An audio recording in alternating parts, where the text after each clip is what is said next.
పసిబిడ్డలా నిన్ను నేను ఎలా చూసుకున్నానో అంతకంటే బాగా నిన్ను ఆ అమ్మాయి చూసుకుంటుందిరా. నాన్నా, నీకో విషయం చెప్పనా? భార్యాభర్తలు కేవలం భార్యాభర్తలు మాత్రమే కాదు. ఆ భార్యలో అమ్మ మనసు ఉంటుంది, ఆ భర్తలో పసిపిల్లాడి మనస్తత్వం ఉంటుంది. తప్పు చేస్తే క్షమిస్తుంది, బాధ పెడితే భరిస్తుంది. తన కంఠంలో ప్రాణం ఉన్నంత వరకు భర్తని కంటికి రెప్పలా చూసుకుంటుందిరా. కాబట్టి రాబోయే భార్య గురించి నువ్వు ఎలాంటి సందేహాలు పెట్టుకోవద్దు. ధైర్యంగా ఉండు నాన్నా. పడుకో. Good night.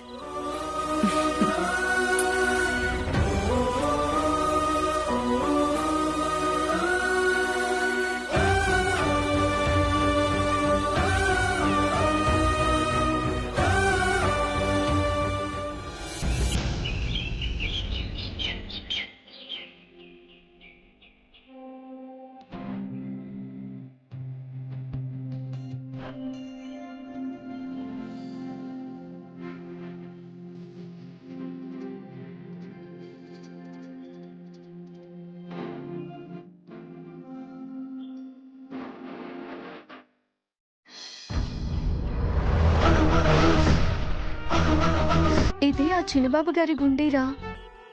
చాలా ఖరీదు ఉంటుందేమో.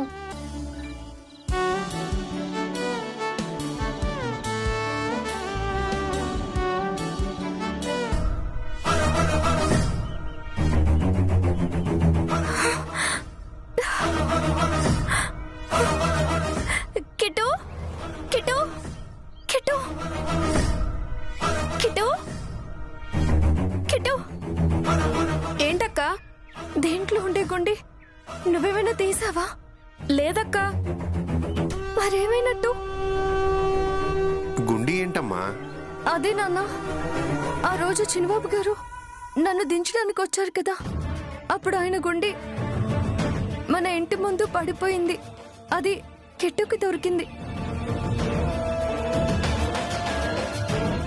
ఆ బాబుకి దాన్ని తిరిగి ఇవ్వాలనే ఉద్దేశంతో దాన్ని సొరుగులో దాచిపెట్టాను.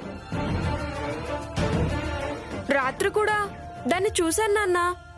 రాత్రి చూసింది తెల్లారేసరికి ఎలా మాయమవుతుందమ్మా?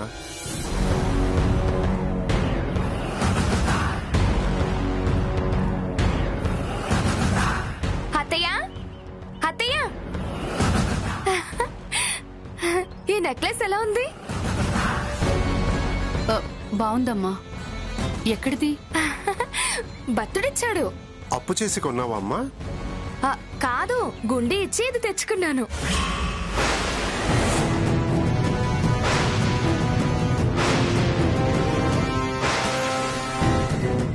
గుండేనా? అవును. వజ్రం పొదిగిన గుండి ఒకటి నాకు దొరికిందిలే. దొరకడం ఏంటో తినా? దాన్ని జాగ్రత్తగా నేను సొరుగులో పెట్టాను కదా. సొరుగులోనే నాకు దొరికింది. వదినా, అది మనది కాదు.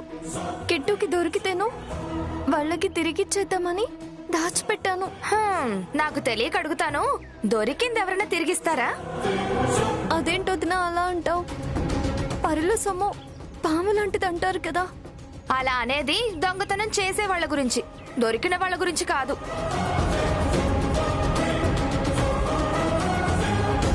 దొరికిన సొమ్ము దొంగ సొమ్ము ఎలా అవుతుంది?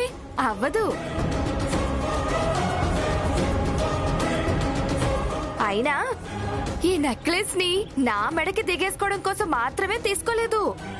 రేపు నీ పెళ్లిలో నువ్వు వేసుకుంటావు కదా అని తీసుకున్నాను. నాకేమీ అవసరం లేదు, కానీ నాకు కావాలి. శోభ, అర్థం లేకుండా మాట్లాడుకు. అది మనది కాదు అని చెప్పినా కూడా అర్థం చేసుకోవేంటి? దొరికిన సొమ్ము దొంగ సొమ్ము కాదు అని నేను చెప్తున్నాను, మీరు అర్థం చేసుకోరేంటి?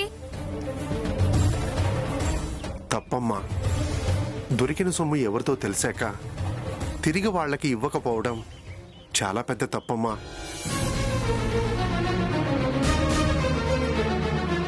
దొంగతనం కంటే చాలా చాలా పెద్ద తప్పమ్మా. నా మాట విని భక్తుడి దగ్గరికెళ్ళి ఈ నగ ఇచ్చేసి ఆ గుండి తీసుకుని రామ్మా. కుదరదు మావయ్య గారు, అలా చేయడం కుదరదు. నేను ముచ్చట పడి తెచ్చుకున్న ఈ నెక్లెస్ ని ఎవరు చెప్పినా ఏం చెప్పినా సరే నేను వెనక్కి ఇవ్వడం అనేది జరగదంతే.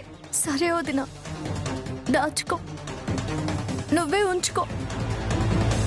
నేను వెళ్ళి భక్తుడి కాళ్ళ మీద పడి ఆయన్ని బతిమలాడి ఆ గుండి తెచ్చుకుంటాను. తర్వాత నిదానంగా ఈ నగ ఖరీదు ఆయనకిచ్చుకుంటాను. అక్క, నేను కూడా వచ్చి ఆయన కాళ్ళ మీద పడి బ్రతిమలాడుతాను. పద. ఆగండి.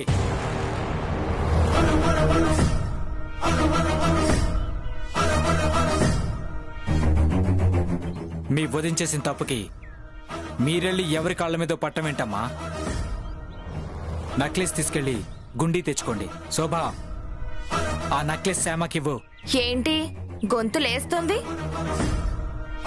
మందిరంలో చెప్పినప్పుడు మాట వినకపోతే పై షడ్యూమంలోనే చెప్పాలి కదమ్మా. మా అమ్మ నాన్న మాటకి నువ్వు విలువివ్వనప్పుడు, మా చెల్లి తమ్ముడు వేరే వాళ్ళ కాళ్ళ మీద పడుతున్నప్పుడు నేను చూస్తూ ఊరుకుంటా అనుకున్నావా? ఇలాంటివి చేస్తే పిల్లి కూడా పులిలా మారుతుంది. నిజమే, ఈ పిల్లిని పిల్లిలాగానే ఉంచాలి, పులిలా మారనివ్వకూడదు. నీకు మొగుడు కావాలా? ఆ నగ కావాలా? నీకు అత్తారింట్లో చోటు కావాలా? ఆ నగ కావాలా? నీకు అత్తామామల ఆదరణ కావాలా? ఆ నగ కావాలా? తేల్చుకో. ఈ దిక్కుమాలిన నగ నాకెందుకు?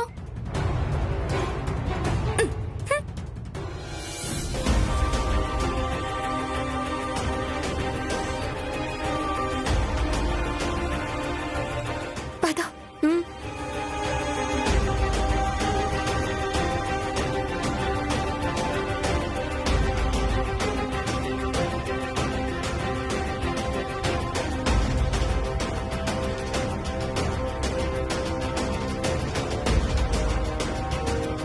శభాష్రా, మొగుడిలానే కాదు మగాడిలా మాట్లాడావు.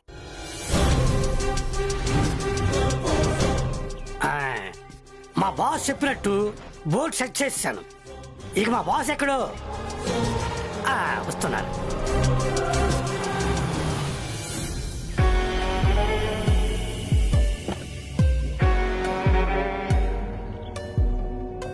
పట్టుకో. సార్, మీరు చెప్పినట్టుగా ఈ గెస్ట్ హౌస్ ని నక్షత్ర నిలయంగా మార్చేశాను. Good, very good. సార్, నాది ఒక చిన్న డౌట్ సార్. ఏంటి? పెళ్లి చూపుల కోసం టెంపరీగా ఈ గెస్ట్ హౌస్ తీసుకున్నారు, మరి నక్షత్ర నిలయం అని బోర్డు పెట్టడం ఎందుకు సార్?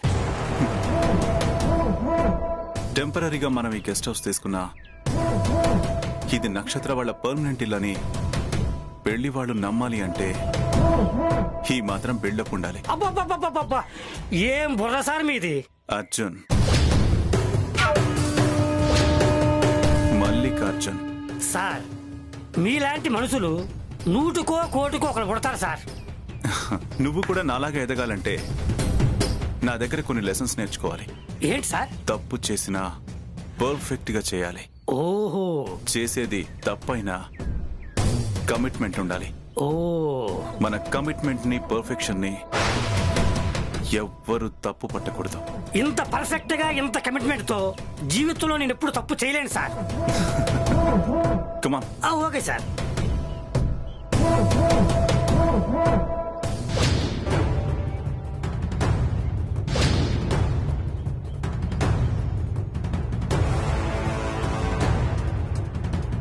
హలో మిస్టర్ రాజా జయచంద్ర.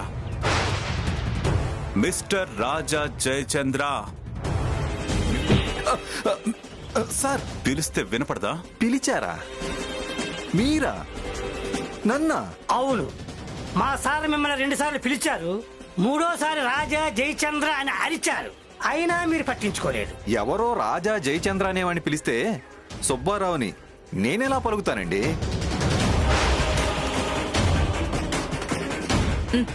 ఇదండి ఈ ఆర్టిస్టుతో ప్రాబ్లం.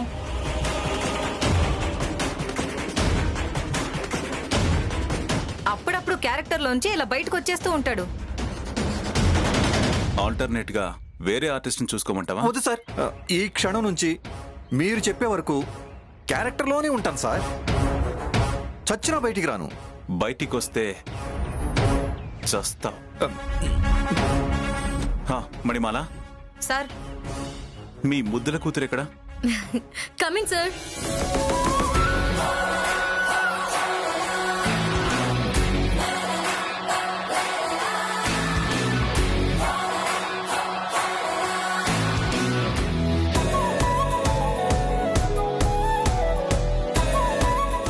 వా, అచ్చం ఆనంద గజపతికి కాబోయే కోడల్లా ఉన్నావు. Thank you sir. కానీ చీరే అంత కంఫర్ట్ గా లేదు. నేనిచ్చిన పేమెంట్ కంఫర్ట్ గానే ఉందిగా? కంఫర్ట్ గానే ఉంది సార్. అయితే భరించు.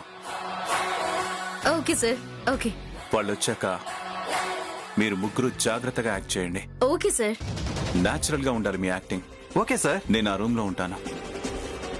మీరు మాట్లాడేదంతా వింటూ ఉంటాను. మీరేదైనా తప్పుగా మాట్లాడితే వెంటనే దగ్గుతాను. అప్పుడు మీరు సరి చేసుకోండి. అలాగే సార్.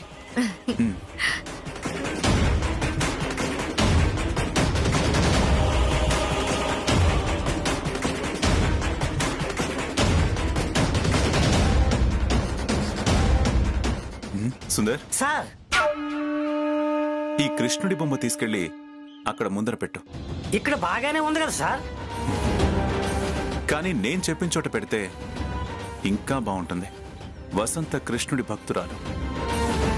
ఇంట్లోకి ఎంటర్ కాగానే ఈ విగ్రహం కనపడిందనుకో, శుభశకునంలా ఫీల్ అవుతుంది.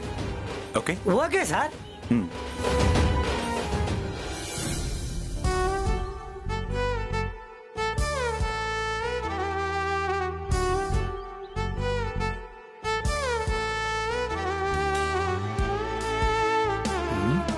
చిన్నబాబు రెడీయా?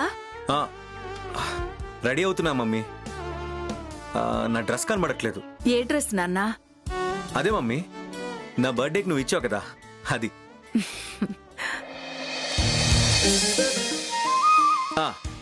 కనబడింది మమ్మీ.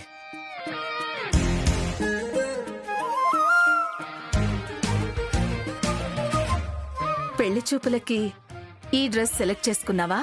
అవును మమ్మీ, నువ్వు కొనిపెట్టిన డ్రెస్ కదా, అందుకు. బాగుంటుంది, వేసుకోనన్నా. త్వరగా రా. సరే మమ్మీ.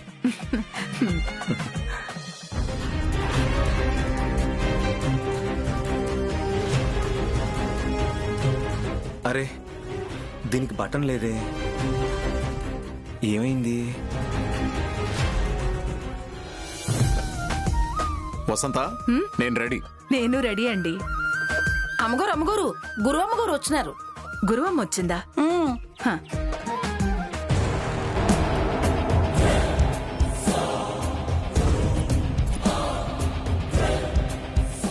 ఇల్లంటే ఇలా ఉండాలి.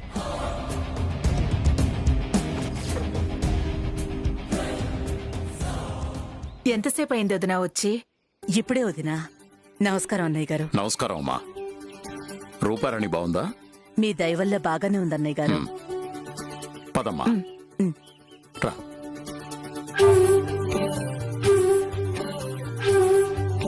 కూర్చో అమ్మా. సర్లే, వేరే కోట్ వేసుకుందాం.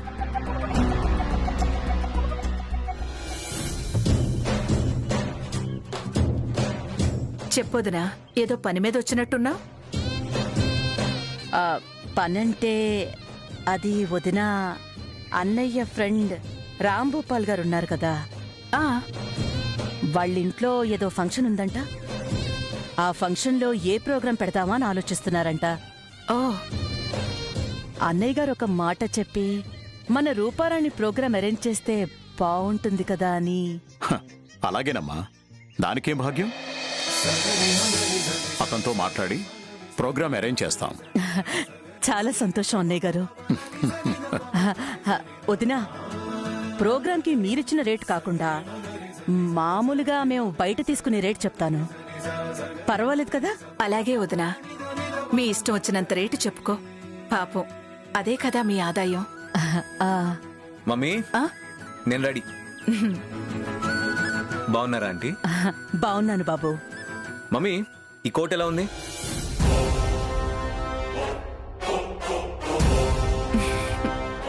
బాగుంది నాన్న, కానీ బర్త్డే కోట్ వేసుకుంటానన్నావు. ఆ, దాని బటన్ కనబడలేదు మమ్మీ.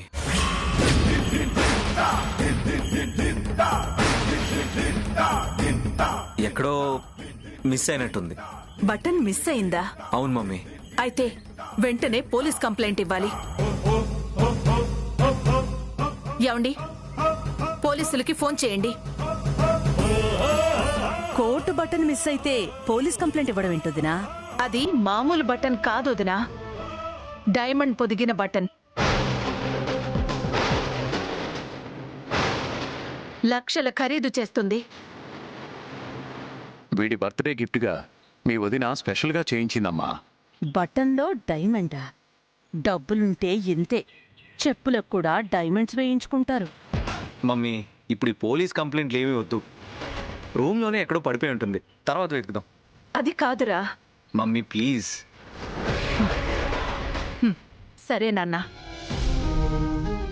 మీరేదో బయటకెళ్ళే హడావిడిలో ఉన్నట్టున్నారు వదినా. నేను బయలుదేరతాను. హడావిడంటే చిన్నబాబుకి పెళ్లి చూపులకు వెళ్తున్నాం వదినా. పెళ్లి చూపులకా? శుభం. వదినా, అఖిల్ పెళ్లిలో కూడా మా రూపరాణి ప్రోగ్రామే పెట్టించాలి. తప్పకుండా వదినా. సరే, ఇక నేను బయలుదేరతాను వదినా. వస్తాను అన్నయ్య గారు. మంచిదమ్మా. వస్తాను బాబు. Bye aunty.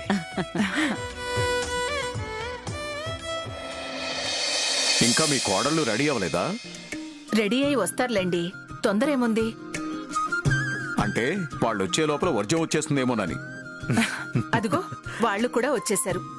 ఇక బయలుదేరదామా?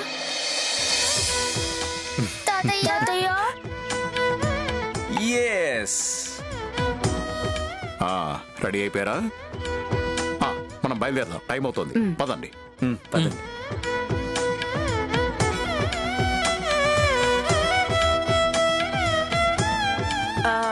చిన్నబాబు, మమ్మీ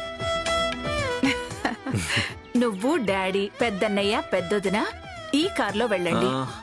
నేను, చిన్నన్నయ్య, చిన్నొదిన ఆ కార్లో వస్తాం. నువ్వు కూడా మాతో పాటే మా కార్లో రావచ్చు కదా మమ్మీ. అఖిల్, నువ్వేమైనా చిన్నపిల్లాడివా? ఎప్పుడు అమ్మ పక్కనే ఉండటానికి?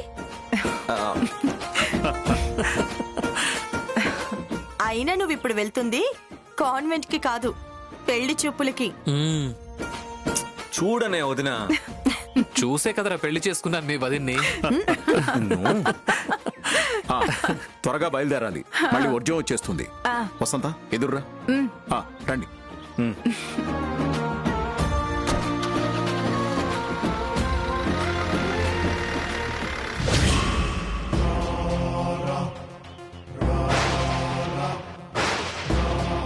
బట్టలు కొనుక్కోవడానికే దీని దగ్గర డబ్బులు లేవు, బంగారం కొనడానికి వచ్చిందా ఇది? అన్నా, సేట్ గారు వస్తారు, కూర్చోండమ్మా. మేము వచ్చి చాలాసేపు అయింది కదన్నా. మీరు వచ్చి ఎంతసేపు అయినా గానీ ఆయన పని పూర్తయితేనే వస్తారు.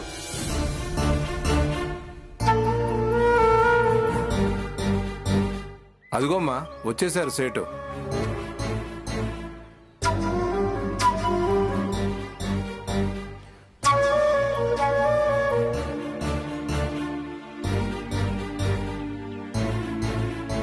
సేట్ గారు, ఏంటమ్మా ఇలా వచ్చావు? మా వదిన గుండి ఇచ్చి ఈ నగ తీసుకువెళ్ళిందంట కదా. అవును. ఈ నగని తీసుకుని మా గుండి మాకిచ్చేయండి. గుండీలో పొదిగిన వజ్రం చాలా ఖరీదైందని తెలిసి వెనక్కిచ్చేయమంటుందా? ఏంటండి ఆలోచిస్తున్నారు? మీ నగ మీకు వెనక్కి ఇచ్చేస్తున్నాను కదా, మా గుండి మాకు వెనక్కి ఇచ్చేయండి. ఇంకెక్కడి గుండి అమ్మా, దాన్ని ఎప్పుడో కరిగించేశాం. దయచేసి అలా అనకండి అన్న, ప్లీజ్ అన్న. ఎలాగైనా అది వెనక్కి ఇచ్చేయండి అన్న, ప్లీజ్ అన్న. గుండె కరిగించడం అంటే అది బంగారు గుండినా? బంగారు గుండి దీని దగ్గర ఎందుకుంటుంది? దీని వెనక ఏదో కథ ఉంది. వెంటనే ఈ విషయం మమ్మీకి చెప్పాలి.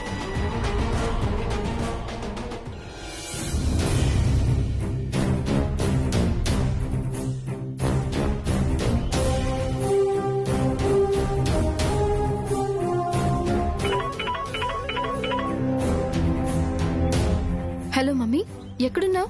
ఇంకో 5 నిమిషాల్లో ఇంటి దగ్గర ఉంటానమ్మా. ఇంటి దగ్గరికి కాదు, నేరుగా బత్తుడి షాప్ దగ్గరికి రా. షాప్ దగ్గరికి నేనెందుకమ్మా? నీకు నచ్చిన పట్టీలు తీసుకోమని చెప్పాను కదా. పట్టీలు కొనుక్కుందామని షాప్ దగ్గరికి వచ్చాను, కానీ ఇక్కడ శ్యామాని చూశాను. శ్యామ? శ్యామ షాప్ దగ్గర ఎందుకుంది? మీ నగ మీకు ఇచ్చేస్తే మా గుండి మాకు ఇచ్చేస్తారని చాలా ఆశతో వచ్చానండి. పోనీ అలాంటిది ఇంకో గుండి తయారు చేసి ఇస్తారా? కష్టం అమ్మా. ఇలాంటి చిన్న చిన్న షాపుల్లో అలాంటి ఖరీదైన గుండీలు తయారు చేయడం చాలా కష్టం. అవునా? అంత ఖరీదైన బట్టనా? అవును మమ్మీ. Birthday coat వేసుకుంటానన్నావు. దాని బటన్ కనబడలేదు మమ్మీ, ఎక్కడో మిస్ అయినట్టుంది. వెంటనే పోలీస్ కంప్లైంట్ ఇవ్వాలి. కోటు బటన్ మిస్ అయితే పోలీస్ కంప్లైంట్ ఇవ్వడం ఏంటొదినా? అది మామూలు బటన్ కాదొదినా, డైమండ్ పొదిగిన బటన్. లక్షల ఖరీదు చేస్తుంది. వీడి బర్త్డే గిఫ్ట్ గా మీ వదిన స్పెషల్ గా చేయించిందమ్మా. రూపా, ఆ శ్యామ మన చేతికి భలే దొరికిందే. ఎలా మమ్మీ? అఖిల్ వాళ్ళ ఇంట్లో వజ్రం పొదిగిన బటన్ పోయిందంట. మొన్న మనతో ప్రోగ్రాంకొచ్చినప్పుడు ఆ బటన్ని ఇదే కొట్టేసుంటుంది. మమ్మీ, ఖచ్చితంగా ఇదే కొట్టేసుంటుంది. ఇప్పుడు శ్యామ దొంగని నిరూపించి నలుగురిలో అల్లరి చేశామనుకో, దాని పెళ్లి ఆగిపోతుంది. అది మన కాళ్ల దగ్గర పడుంటుంది. మీకు దండం పెడతానన్నా, ఎలాగోలా ఆ గుండి తయారు చేసి ఇచ్చి పుణ్యం కట్టుకోండి అన్నా.